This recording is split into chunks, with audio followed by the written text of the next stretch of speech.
नमस्कार, news state देख रहे हैं आप और आपके साथ देवभूमि लाइव में मैं हूं शगुन सिंह। बुलेटिन का आगाज करेंगे इस वक्त की बड़ी खबर के साथ। देहरादून से बड़ी खबर है, जहां धामी कैबिनेट में 27 प्रस्तावों पर मुहर लगी है। 1.11 लाख करोड़ के बजट को कैबिनेट की मंजूरी मिल गई है। बजट में 10% की बढ़ोतरी हुई है। स्वामी विवेकानंद उत्तराखंड के पुस्तकालय योजना को मंजूरी मिली है। इसके साथ ही मौन पालन नीति 2026 का प्रस्ताव भी पास कर दिया गया है। वन विभाग सर्वेक्षक सेवा नियमावली 2010 में भी संशोधन हुआ है। इसके अलावा अगर बात करें तो मुख्यमंत्री महिला पोषण योजना में संशोधन किया गया है। आपको बता दें, 11 नगर निगमों में पर्यावरण अभियंता के पद सृजित होंगे।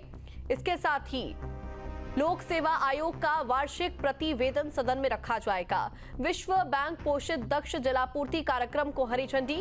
उत्तराखंड माल और सेवा कर संशोधन विधेयक को भी मंजूरी मिल चुकी है। तो बड़ी खबर हम आपको बता रही हैं, जहां देहरादून में कैबिनेट मीटिंग में कुल 27 प्रस्तावों पर मुहर लग चुकी है। इसके साथ ही आगामी वित्तीय वर्ष 2026-27 के लिए पेश होने वाले बजट पर भी प्रतिनिधिमंडल ने सहमति जता दी है।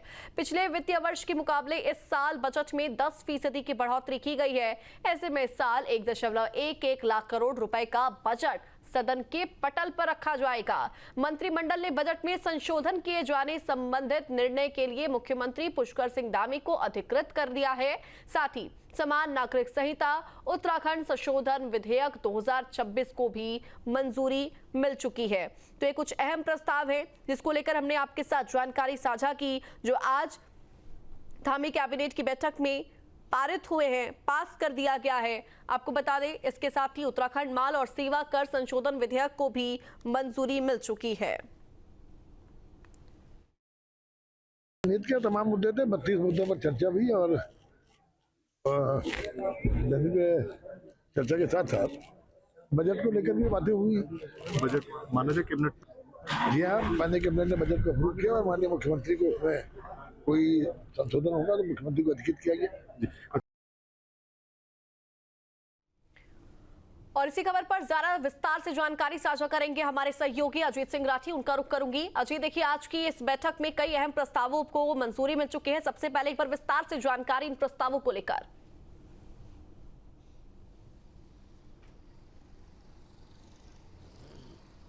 बिल्कुल, देखिए, आज मंत्रिमंडल की बैठक में तकरीबन 32 प्रस्ताव आए थे और उनमें 27 को पास कर दिया गया है।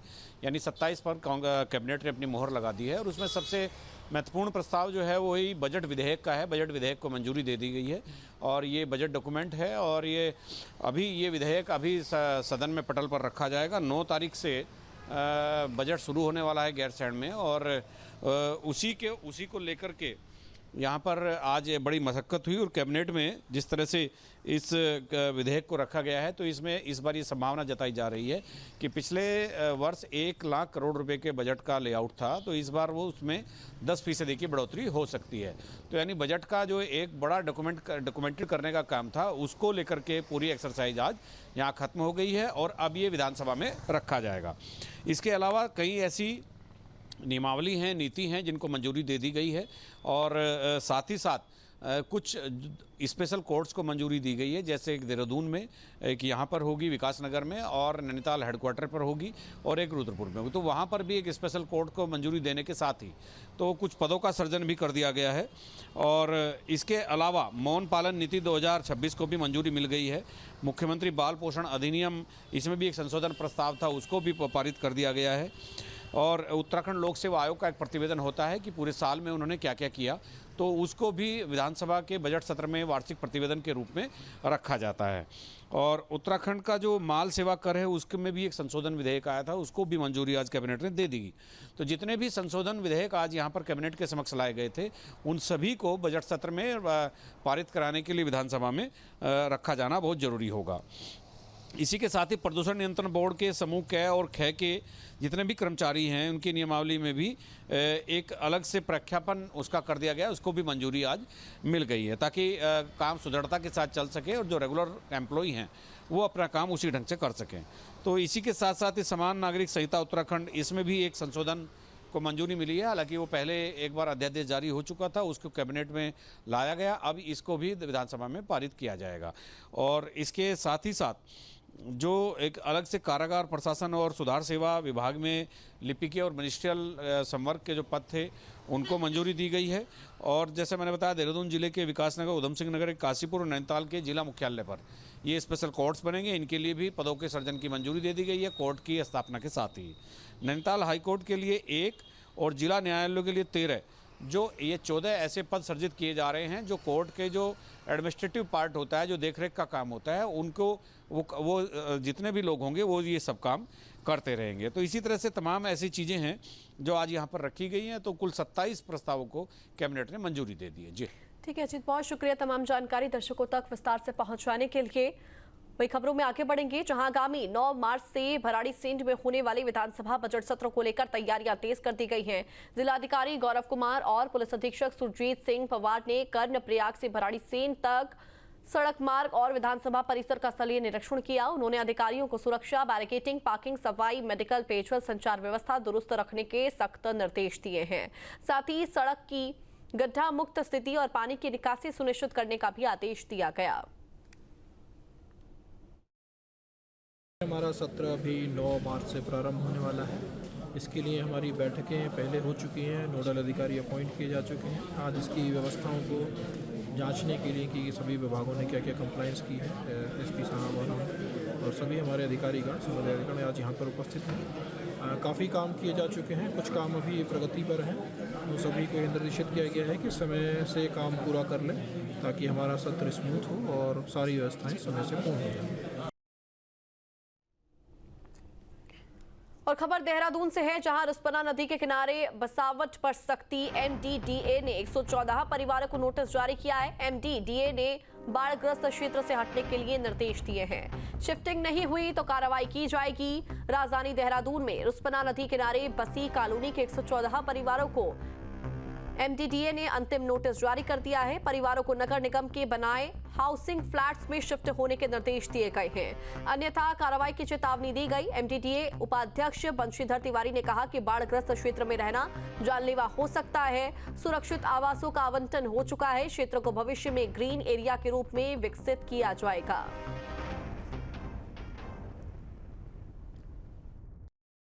देखिए, वो 114 परिवार हैं और वो लोग चूँकि जो फ्लड प्लेन एरिया यानी जो बाढ़ से प्रभावित क्षेत्र है उसमें रह रहे हैं और कभी भी बारिश के समय या बाढ़ के समय उनके जीवन पर खतरा उत्पन्न हो सकता है, जनहानि की आशंका है।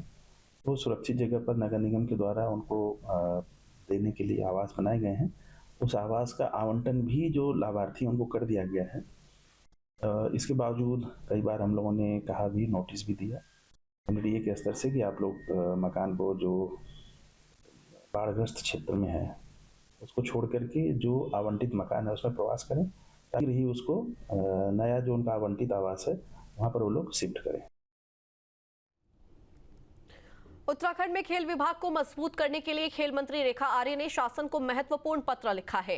मंत्री ने करीब 600 पदों के सृजन की मांग की है, जिसमें 244 पद प्रतिभावान खिलाड़ियों के लिए सुरक्षित रखने का प्रस्ताव है। शेष पद विभाग की रिक्तियां भरने में उपयोग होंगे। मंत्री का कहना है कि एकमुश्त पद सृजन से भर्ती प्रक्रिया तेज होगी और खेल ढांचे को मजबूती मिलेगी। लगभग 244 पदों की डिमांड करी है, जो कि हमारे को 38 नेशनल गेम में हमें बच्चों को देने हैं। इसके साथ ही मैंने 544 या 444 पदों की भी एक अपेक्षा करी है, जो कि अधिसंख्य पद के रूप में सृजित कर दिए जाए, क्योंकि बार बार होता ये है कि बच्चे मेडल लाते हैं और बार बार एक एक मेडल या एक एक उसके लिए अधिसंख्य पदों के लिए प्रस्ताव चलाना पड़ता है और संबंधित खिलाड़ी भी जो है इस निराशा में उसका समय कट जाता है कि अब मिलेगा तब मिलेगा, और कई बार जो है सिस्टम में रुचि न होने के कारण देरी हो जाती है, फिर खिलाड़ियों का मनोबल गिरता है। तो एक व्यवस्था हम चाह रहे थे कि हमारे पास में इतने अधिसंख्य पद हो जाएं, जिसके कारण से समय के अनुसार में जब भी नेशनल हो या इंटरनेशनल हो, हमारे बच्चे जब राज्य के लिए मेडल लेकर आए तो वो बच्चे सीधे सीधे जो है उसका समायोजन का सीधे सीधे उनको नियुक्ति पत्र की कार्रवाई हो जाए, इतना समय ना लगे। जैसे भी हमने 38 नेशनल गेम में देखा और अभी 1 साल भी हो गए उनको हम आउट ऑफ 10 जॉब नहीं दे पाए, तो ये टाइम टेकिंग नहीं होना चाहिए। इसके लेकर भी मैंने नाराजगी व्यक्त करी। इसीलिए इसीलिए मैंने पत्र में लिखा है कि हमें इतने अधिसंख्य पद युवा कल्याण, खेल विभाग और पुलिस में दे दिया जाए, ताकि जो है भविष्य में जब कभी भी बच्चे जीते तो उनको कम समय में सीधे सीधे जो है उनको नियुक्ति पत्र दिया जाए। वहीं हरिद्वार में कुंभ को लेकर अहम बैठक, अखाड़ा परिषद और मेला प्रशासन की मीटिंग। अखाड़ा परिषद की बैठक में गुटबाजी दिखी। बैठक में केवल 5 अखाड़े ही पहुंचे। 8 अखाड़ों ने बैठक से दूरी बनाई। निरंजनी, जूना, आनंद और अग्नि अखाड़े भी इसमें शामिल हुए। हरिद्वार कुंभ 2027 की तैयारियों को लेकर बैठक का दौर एक तरफ जारी है। मेला कंट्रोल भवन में मेला प्रशासन और अखिल भारतीय अखाड़ा परिषद के बीच में मीटिंग हुई, लेकिन इसी मीटिंग में गुटबाजी साफ तौर पर नजर आई। केवल 5 अखाड़ों के प्रतिनिधि इसमें शामिल हुए। 8 अखाड़ों ने इससे दूरी बनाई। बैठक में निरंजनी, जूना, आनंद और अग्नि अखाड़े के प्रतिनिधि मौजूद रहे।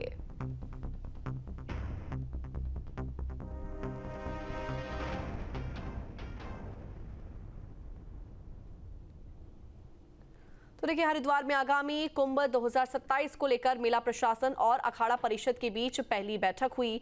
मेला कंट्रोल टावर में आयोजित बैठक में 13 अखाड़ों में से 5 ही शामिल हो पाए। अखाड़ा परिषद के अध्यक्ष श्रीमंत रविंद्रपुरी और महामंत्री सहित मेला अधिकारी मुख्य रूप से मौजूद रहे। बैठक में भूमि आवंटन, अखाड़ों और श्रद्धालुओं के लिए सुविधाओं और व्यवस्थाओं पर चर्चा की गई। मेला अधिकारी ने बताया कि अखाड़ों के सुझावों को आगामी प्रस्तावों में शामिल किया जाएगा। इसलिए इसमें कोई ऐसी बात नहीं, कोई आए ना आए, लेकिन कुंभ के लिए सब तैयार है। आपने देखा होगा, आज से हमारी शुरुआत हो चुकी है, हमारी वार्ता हो गई है। मैडम को हमने कहा है कि जो भी समस्याएं अखाड़ों की है, अखाड़ों में काम करना है, काम शुरू होना चाहिए, सुरक्षा होनी चाहिए, जो भी हमारी मूल सुविधाएं वो हमको मिलनी चाहिए। कुंभ की आहट हो गई है और मैं यही कहूँगा कि मुख्यमंत्री जी का जो विजन है वो अवश्य पूरा होगा। एक तो सबसे इम्पोर्टेंट लैंड का इशू था, क्योंकि अब आगे हमें लैंड अलॉटमेंट पे जाना है। इसके अलावा जो वहाँ पे व्यवस्थाएं होनी है, टेंट की और बाकी जो रोड बननी है, कुछ टेम्पररी ब्रिजेस बनने हैं, उन सब पे वार्ता हुई है। इसके अलावा सुरक्षा व्यवस्था के ऊपर और किस तरह से मेले क्षेत्र में व्यवस्थाएं होनी चाहिए उस पर भी से बातचीत हुई है। वो मेरे ख्याल में इस हफ्ते या अगले हफ्ते तक उनके साथ भी बैठक होगी। खबर हरिद्वार से है। क्रिकेट विवाद में मासूम की हत्या। किशोर ने साथ खेल रहे बच्चे के सिर में डंडा मार दिया। अस्पताल में इलाज के दौरान मासूम ने दम तोड़ दिया। हरिद्वार के रुड़की में क्रिकेट खेलते समय हुए विवाद में एक किशोर ने 12 साल के बच्चे के सिर पर डंडा मार दिया। बेहोशी की हालत में बच्चे को इलाज के लिए अस्पताल ले जाया गया, जहां उसकी मौत हो गई। पुलिस से मिली जानकारी के मुताबिक गंगनहर कोतवाली क्षेत्र के पनियाला गांव में सोमवार को खेल के मैदान में शुरू हुई मामूली कहासुनी एक मासूम की मौत का सबब बन गई। क्रिकेट खेलने के दौरान एक 16 वर्षीय किशोर ने अपने ही साथी भानु के सिर पर डंडे से घातक प्रहार कर दिया। मंगलवार तड़के इलाज के दौरान अस्पताल में भानु ने दम तोड़ दिया। ये परसों दोपहर बाद की घटना बताई जा रही है। गंगनहर कोतवाली क्षेत्र में रामपुर कोई जगह है, वहाँ पड़ोस में बच्चे आपस में खेल रहे थे। अब खेलने के दौरान उनका झगड़ा था या कुछ वाद विवाद हुआ या खेल खेल में हुआ। बताया जा रहा है कि एक बच्चे ने दूसरे बच्चे के सर पे डंडा मारा, तो बच्चा उसी समय घायल हुआ। परिजनों ने शायद उसको हॉस्पिटलाइज कराया। रात भर उसका ट्रीटमेंट चला। नेक्स्ट मॉर्निंग पुलिस को हॉस्पिटल से एक सूचना मिलती है कि एक बच्चा ऐसी स्थिति में आया था और उसकी डेथ हो गई। तो पुलिस के संज्ञान में जैसे ही चीज़ें आई, परिजनों से एक तहरीर भी हमें प्राप्त हुई, तो तुरंत उसमें मुकदमा पंजीकृत कर लिया गया है। अल्मोड़ा के लोअर मॉल रोड पर एक बड़ा हादसा चल गया। यहां बेस अस्पताल के पास सड़क की ओर झुका चीड़ का पेड़ लंबे समय से वाहनों के लिए खतरा बना हुआ था। स्थानीय लोगों की सूचना पर फायर टीम मौके पर पहुंची। वुडन कटर की मदद से पेड़ को छोटे छोटे टुकड़ों में काटकर रास्ते से हटाया। पेड़ हटते ही यातायात सुचारू हुआ और लोगों ने राहत की सांस ली।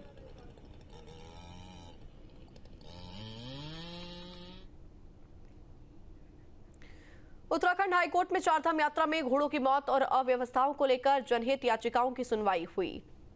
आपको बता दें, समाजसेवी गौरी मौलेखी ने याचिका में ये बताया कि अब तक 600 घोड़े मर चुके हैं और सरकार की बनाई एसओपी को लागू करने के लिए निगरानी कमेटी बनानी चाहिए। कोर्ट ने यात्रा में घोड़ों के इस्तेमाल वाले सभी तीर्थ स्थलों की जानकारी मांगी है। 16 मार्च को अगली सुनवाई तय है। बहुत अच्छे SOPs बना रखे हैं स्टेट गवर्नमेंट ने, गवर्नमेंट ऑफ इंडिया ने भी बहुत रूल्स बना रखे हैं, लेकिन इनको ज़मीन पे उतारने के लिए एक मॉनिटरिंग कमेटी की आवश्यकता है जो डिस्ट्रिक्ट एडमिनिस्ट्रेशंस के साथ काम करके, ज़िला पंचायतों के साथ काम करके ये देखे कि ना जानवरों के ऊपर क्रूरता हो, ना उनका मलमूत्र हमारे पर्यावरण को ख़राब करे, ना उन बेचारों की लाशें गिरें हमारे तीर्थ स्थलों से। तो इसके लिए मॉनिटरिंग कमेटी बनाने के पर आज कोर्ट ने अच्छा रुख अपनाया है और स्टेट से पूछा है कि उनके क्या विचार हैं इस प्रकार की कमेटी बनाने के ऊपर, और फिर से मैटर को 16 मार्च के लिए रखा गया है। तो देखिए, केदारनाथ यात्रा की तैयारियों के बीच रुद्रप्रयाग पशुपालन विभाग ने 26 फरवरी से घोड़े खच्चरों के बीमा फिटनेस परीक्षण और पंजीकरण की प्रक्रिया शुरू करने का ऐलान किया है। इस बार बीमा प्रीमियम का भुगतान पूरी तरह से ऑनलाइन किया जाएगा, जिससे पारदर्शिता बढ़ेगी और अनियमितताओं पर काबू पाया जा सकेगा। होली तक 3 से 4 विशेष कैंप भी लगाए जाएंगे, जिसमें प्रतिदिन 2 शिविरों में पशुओं का स्वास्थ्य परीक्षण, बीमा और पंजीकरण होगा। यात्रा में कोई भी घोड़ा खच्चर बिना बीमा और फिटनेस प्रमाण पत्र के यात्रा मार्ग पर नहीं चल सकेगा। पशुपालकों से अपील की गई कि वो समय पर कैंप में पहुंचकर सभी औपचारिकताएं पूरी करें।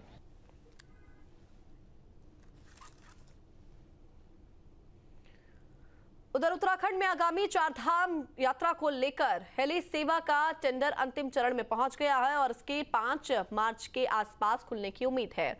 आपको बता दें, इस बार पूरी प्रक्रिया DGCA के सुरक्षा मानकों के अनुरूप पूरी की जा रही है। केदारनाथ और बद्रीनाथ में नए ATC, लाइव ट्रैकिंग सिस्टम और कॉमन ग्राउंड हैंडलिंग जैसी व्यवस्थाओं पर तेजी से काम चल रहा है। खराब मौसम में उड़ानों पर सख्ती रहेगी। तो 4 धाम यात्रा को लेकर लगातार तैयारियों का दौर जारी है। जमीनी स्तर से अगर बात की जाए तो वहां पर भी तैयारियां जोरों पर चल रही हैं। तो हेली सेवा को लेकर भी पंजीकरण अपने अंतिम चरण में है। 4 धाम यात्रा को लेकर जो हमारे टेंडर हैं वो उसका कोरिजेंडम जारी होने के बाद 5th को ओपन होने की पॉसिबिलिटी है। और साथ ही जो DGCA द्वारा डायरेक्शंस दिए गए थे यात्रा के सेकंड फेज में उनको कंप्लाई किया गया था। PTZ कैमरा लगे थे या कंट्रोल रूम्स और वो सारी चीज़ें हम लोगों ने उस टाइम में इस्टेब्लिश की थी। तो सिमिलर लाइन पे इस बार भी यात्रा में हम लोग सहस्त्रधारा, सिरसी और इसके साथ में केदारनाथ और बद्रीनाथ जी में भी ATC हमारे बनने हैं। तो उन सब के लिए हमारे प्रोसेस चल रहा है। साथ ही लाइव ट्रैकिंग को लेके भी उनके डायरेक्शन आए हुए के रूट का जो पब्लिकेशन होना है उसके लिए भी हम लोगों की प्रोसेस ऑनगोइंग है। तो इस तरीके से मल्टीपल एस्पेक्ट्स पे हम लोग काम कर रहे हैं।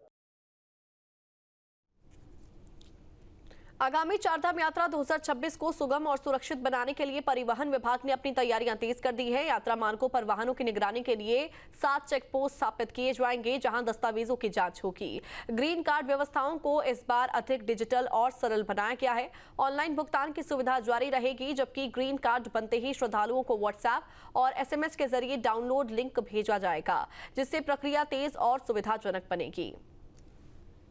इसमें जो हमारी 4 धाम यात्रा 2026 जो होगी उसको सकुशल और सेफ बनाने के लिए परिवहन विभाग अपनी पूरी तैयारी कर रहा है, जिसमें हमारी बॉर्डर पे और यहाँ डिस्ट्रिक्ट के अंदर भी चेक पोस्ट जो लगेंगी, लगभग टोटल 7 चेक पोस्ट लगेंगी हमारी। और ग्रीन कार्ड जो सॉफ्टवेयर है उसमें कस्टमाइजेशन के लिए लगभग हमारा काम पूरा हो चुका है और इस बार 2 सुविधाएँ हम इसमें देने जा रहे हैं। पहला जो पेमेंट होगा वो QR कोड के थ्रू भी हो सकेगा, जो पहले सिर्फ नेट बैंकिंग के थ्रू होता है। और दूसरा, अगर किसी का ग्रीन कार्ड बन जाता है तो WhatsApp और SMS के माध्यम से उसके पास लिंक जाएगा और उसमें भी वो अपना ग्रीन कार्ड को डाउनलोड कर सकते हैं। उधर बागेश्वर में कुमाऊं आयुक्त दीपक रावत ने कलेक्ट्रेट परिसर का निरीक्षण किया और प्रशासनिक व्यवस्थाओं के साथ ही लंबित प्रकरण की समीक्षा भी की। आयुक्त ने दस्तावेजों को सुव्यवस्थित रखने के निर्देश दिए हैं, साथ ही लंबित पड़े मामलों को समय पर निस्तारित करने की बात भी कही है।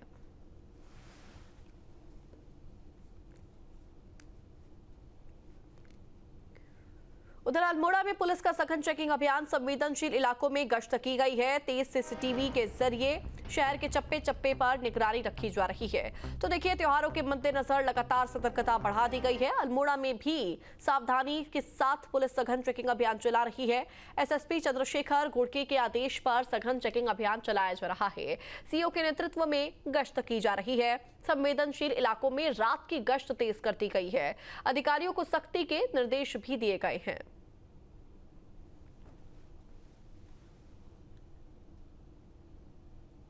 देहरादून में प्रारंभिक शिक्षा निदेशक कार्यालय में हुई तोड़फोड़ और मारपीट के विरोध में प्रदर्शन जारी है। रामनगर में कांग्रेस कार्यकर्ताओं ने नारेबाजी की और राज्यपाल को ज्ञापन सौंपा। दोषियों के खिलाफ सख्त कार्रवाई की मांग की गई है। एक्शन न होने पर प्रदेश व्यापी आंदोलन की चेतावनी दी गई है।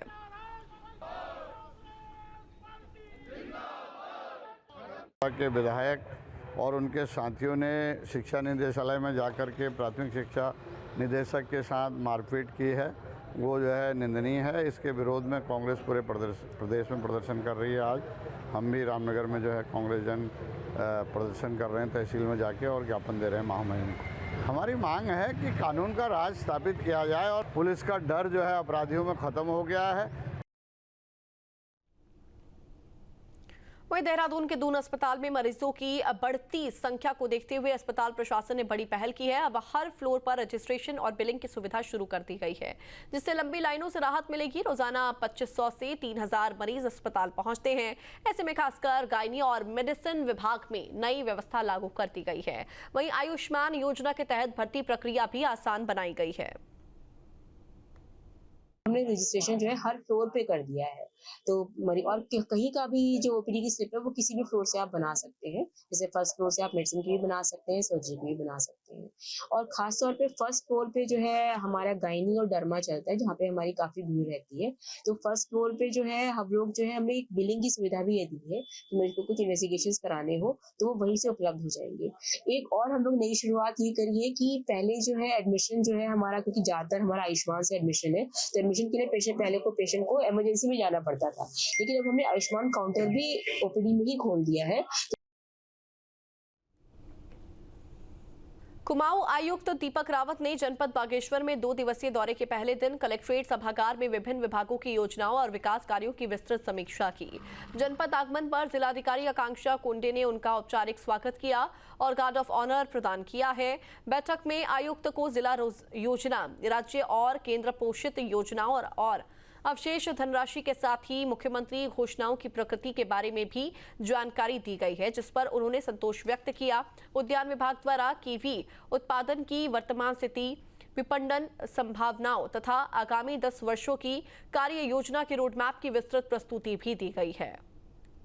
बहुत ही कॉम्प्रिहेंसिव बैठक की गई, जिसमें जो रेलेवेंट मुद्दे हैं डिपार्टमेंट्स के अलग अलग, उन सब पे समीक्षा हुई, जिसमें एम्प्लॉयमेंट जनरेशन पे प्लस जो हमारे प्रोजेक्ट्स पीछे चल रहे हैं, ऐसे डिपार्टमेंट्स जिनके खर्चे की स्थिति ठीक नहीं है या तालमेल की कमी है, इन सबको देखा गया। अभी बड़ा प्रोजेक्ट यहाँ पे क्योंकि NH का चल रहा है, उसमें भूमि अधिग्रहण के जो मामले हैं कहाँ पे लंबित हैं, इन सब पे चर्चा की गई। और जो अच्छा काम डिस्ट्रिक्ट में हो रहा है, जैसे कीवी के केस में, ट्राउट के केस में, एक विद्यालय कपकोट में जो बहुत अच्छा काम कर रहा है, इन सब का भी प्रेजेंटेशन डिस्ट्रिक्ट की टीम ने यहाँ पे किया और कुल मिला के एक संतोषजनक मुझे लगता है प्रोग्रेस यहाँ पे चल। धारचूला तहसील के छलमा छिलासो गांव के 84 परिवारों ने विस्थापन की मांग को लेकर 3 दिन में 80 किलोमीटर की पदयात्रा पूरी की है। ग्रामीण SDM कार्यालय पहुंचे और नारेबाजी के बीच ज्ञापन सौंपा गया। पदयात्रा में कई लोगों के पैरों में सूजन भी हो गई, जिसे मेडिकल टीम ने जांचा।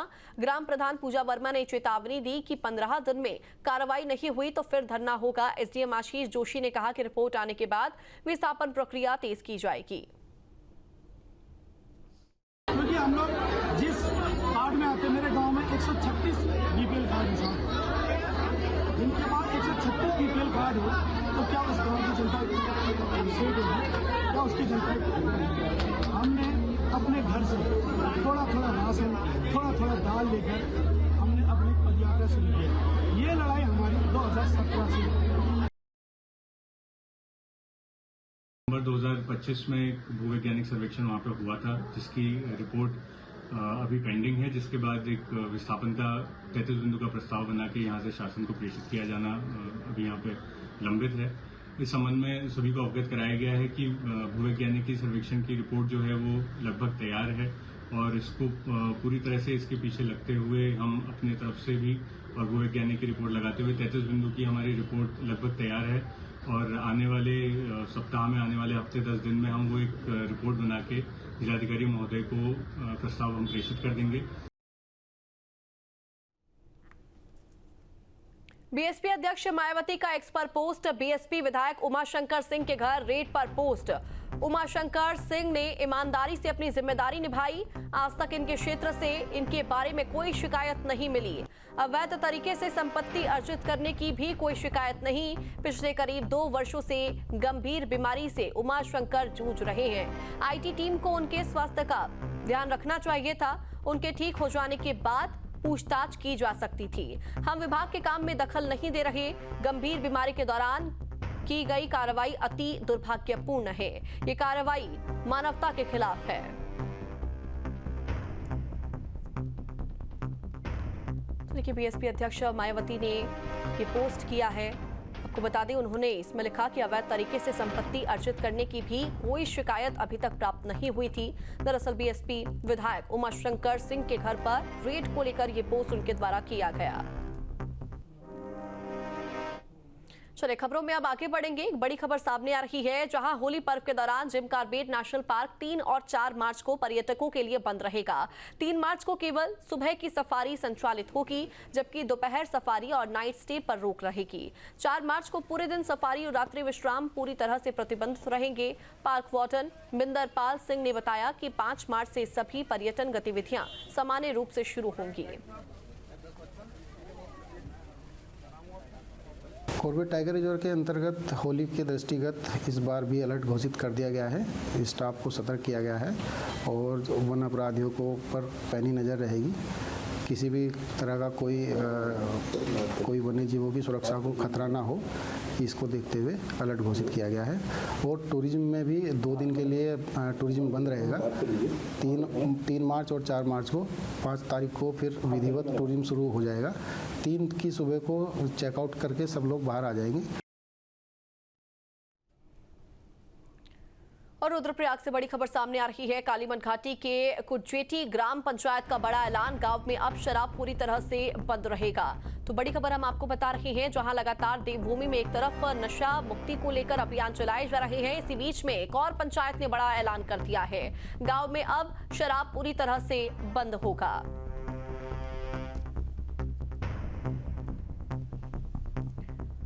देखिए, कालीमन घाटी के कुजेटी ग्राम पंचायत ने ये बड़ा फैसला लिया है। गांव में अब शराब पूरी तरह से बंद होगा। किसी भी आयोजन में भी शराब नहीं दी जा सकती।